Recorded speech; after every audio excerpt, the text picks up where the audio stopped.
The Medes were one of the Iranian tribes who established the first Iranian Empire around 700 BC. The greatest king of the Medes was Cyaxares, who managed to expand their territory. Cyrus the Great belonged to another Iranian tribe called the Persians.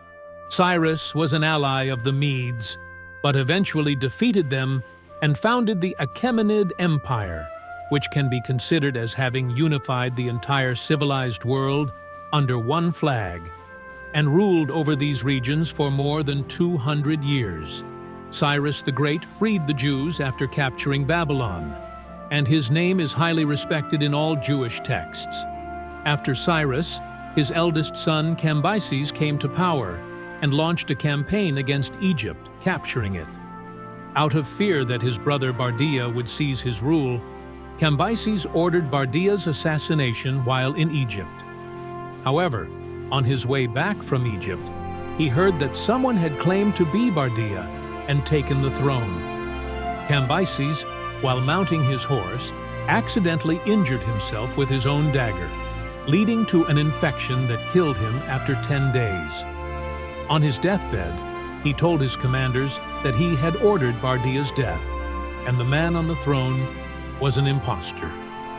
After this event, 7 Persian nobles who had heard the story entered the royal palace and killed the impostor Bardiya, who was actually a priest. One of these 7 nobles, Darius the Great, then ascended to the throne. Darius began the construction of the city of Persepolis and, unbelievably, constructed the Suez Canal 2,500 years ago, although it was certainly not in its modern form. Darius won all his battles, but was defeated in his last battle at Marathon.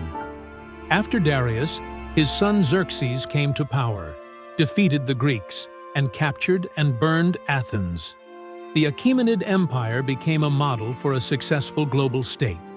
They had a centralized government, a regular army, a road system, postal services, and citizen services. In 330 BC, Alexander the Great invaded Iran, and after 3 battles over 3 years, destroyed the Achaemenid Empire and burned Persepolis in retaliation for Athens. After Alexander's death, his empire was divided among his commanders, with Iran going to Seleucus the Firfan, who founded the Seleucid Empire in Iran. The Iranians suddenly had new rulers. The Seleucids undertook extensive city building, and with relative freedom and the development of trade, an urban merchant class emerged. During the Seleucid period, another Iranian tribe called the Parthians gained power in northeastern Iran and eventually defeated the Seleucids, ruling from 247 BC to 224 AD, forming a strong empire that lasted about 450 years. The Parthians' era coincided with the Han Empire in China and the Roman Empire in Italy. The Parthians were overthrown by Ardashir I, the founder of the Sassanid Empire. The Sassanids considered themselves descendants of Cyrus the Great. The Sassanids ruled Iran for about 500 years and were the last Iranian empire before the Arab invasion. During this period, trade flourished, and Iran controlled much of the Silk Road. Continuous wars with the Romans weakened both empires, which was a key reason why Iranian forces could not resist the Arab invasion effectively. Before the Arab invasion, Zoroastrianism, which emphasized good thoughts, good words, and good deeds, was the main religion of Iran. After the Arab conquest, all Zoroastrian texts were burned. The Arab forces defeated the Sassanids at the Battle of Al-Qadisiyah and then besieged and captured Ctesiphon, the capital. The last major Sassanid resistance occurred at the Battle of Nahavand, where the Arabs won a bloody battle. In the late Sassanid period, heavy taxation, severe class discrimination, and the rigid Zoroastrian clergy caused dissatisfaction among the people, leading many to convert to Islam over time, although they never fully accepted Arab rule and always sought independence. Iran was under the control of the Rashidun Caliphate, the Umayyad Caliphate, and the Abbasid Caliphate. The Umayyads ruled from Rome 661 to 750 AD, covering about 69 million people, around 30% of the world's population then. In 750 AD, another Arab family defeated the Umayyads, starting the Abbasid Caliphate and leading to the Islamic Golden Age. Baghdad was established and became a global center of science and art, inviting scholars from all over the world to study there.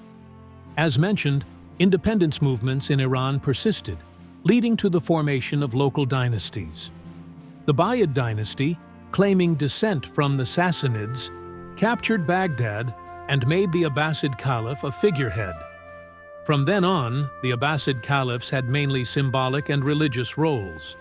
After the Umayyads, other powerful dynasties emerged, such as the Seljuks. The Seljuk Turks, after conquering all of Iran, destroyed the remnants of the Umayyad dynasty in Baghdad and took political leadership of the Islamic world. They also launched campaigns against the Byzantine Empire, severely defeating them at the Battle of Manzikert and capturing the Byzantine emperor, marking the first time Muslims ruled many Byzantine territories. Internal conflicts among the Seljuk princes significantly weakened them. Another Turkic group, the Khwarezmian dynasty, capitalized on this and expanded their territory. However, soon a dark cloud appeared over Iran. Mongol traders in Otrar, within the Khwarezmian territory, were accused of espionage, arrested, and killed by the city's governor. This incident prompted Genghis Khan to invade Iran. Genghis, claiming to be God's avenger on the people of Iran, conquered cities one by one, massacring any who resisted. The Mongols burned cities, destroyed libraries, and made each city an example for the next. After conquering Iran, the Mongol army attacked Baghdad, killed the Abbasid Caliph, and ended their 524-year rule. A dynasty from Genghis Khan's lineage, the Ilkhanate, was established in 1256 AD, ruling over the present-day lands of Iran, Afghanistan, Pakistan, Turkmenistan, Iraq, Turkey, Syria, Armenia, and Georgia for about 80 years. Initially, their religion was Buddhism, but after 2 generations, they converted to Islam and adopted Islamic names. The Ilkhanate gradually fragmented, with each province becoming self-governing, until Timur, claiming descent from Genghis, rose to power. Timur's conquests resulted in the deaths of about 17 million people, roughly 5% of the world's population at the time. After the Timurid fragmentation, Shah Ismail emerged, uniting Iran once more under the powerful Safavid dynasty. During this time, Iran became a regional power, with flourishing trade and commerce. Many Iranian Islamic arts developed, making the Safavid era one of the brightest artistic periods in post-Islamic Iran. Like their predecessors, the Safavids adopted Islam, but their significant difference was their Shia sect, which remains the dominant sect in Iran to this day. After about 230 years, Ashraf Afghan attacked Isfahan, the Safavid capital, ending their dynasty. With the Afghan rebellion, the Russians and Ottomans seized the opportunity to invade Iranian territories. In 1736 AD, Nader Shah, a former Safavid commander, expelled the Afghans, Russians, and Ottomans, ascending the throne of Iran. A valiant leader, he pacified rebellions and invaded India, defeating the Mughal Empire, which then ruled India. Nader brought significant war reparations to Iran, including the Koh-i-Noor diamond, now part of Queen Elizabeth's crown. After Nader's death, the country fell into chaos again, and Karim Khan Zand rose to power. Known for his justice, Karim Khan maintained complete peace during his reign.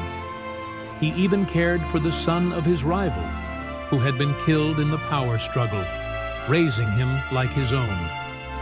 After Karim Khan's death, this son, Agha Muhammad Khan, fled the palace, quickly raising an army and capturing cities, even ordering the blinding of all men, and the rape of all women in the captured city of Kerman. Aga Muhammad Khan founded the Qajar dynasty in 1796. During this period, Iran became more familiar with the West, and Qajar kings traveled to Europe. The first factories, electricity production, printing presses, telegraphs, telephones, modern road construction, and railways were established during this era. Small governments were eliminated, and the concept of a nation-state was revitalized. From 1797 to 1834, the Russo-Iranian Wars led to the loss of the Caucasus territories. Simultaneously, international relations developed, but Iran, given its resources, lacked a strong presence. The Qajar government was tribal, operating and managing the economy at that level. The world was modernizing, but the Qajars remained stuck in the past. World War I in 1918, during Ahmad Shah's reign, brought chaos with British, Russian, and Ottoman forces entering Iran. Famine and disease compounded the problems. Amid this chaos, Reza Shah, with British support, rose to power, establishing the Pahlavi dynasty in 1925. His son, Mohammad Reza Shah, succeeded him. You have certainly wondered by now what the difference between Iran and Persia is.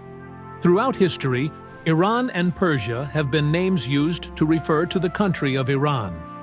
In the Western world, Persia has historically been the common name for Iran. The word Iran has a long-standing historical and practical usage, having been used by the inhabitants of the region to refer to their land. The name Iran dates back 5,000 years, while Persia dates back 2,500 years. In 1935, Reza Shah asked foreign governments to use the term Iran instead of Persia in official correspondence. With the onset of World War II, despite Reza Shah declaring neutrality, Iran was occupied, and Reza Shah was forced to abdicate. His son, Mohammad Reza Shah, was given the title of the new Shah of Iran. Mohammad Reza Shah's reign saw significant developments like railways, road construction, military equipment, and industrial factories. The nationalization of the oil industry also occurred during his reign. His celebration of the 2500th anniversary of the Persian Empire put Iran in the international spotlight. Despite these advancements, the Pahlavi dynasty couldn't maintain its rule. Widespread protests and street clashes led to the Iranian Revolution, which, under the leadership of Ayatollah Khomeini, succeeded. Thus began the era of the Islamic Republic of Iran. The Islamic Republic endured an 8-year war with Iraq and is currently engaged with the International Atomic Energy Agency over nuclear enrichment issues. The Islamic Republic also faces challenges with women's hijab regulations and an inefficient economy.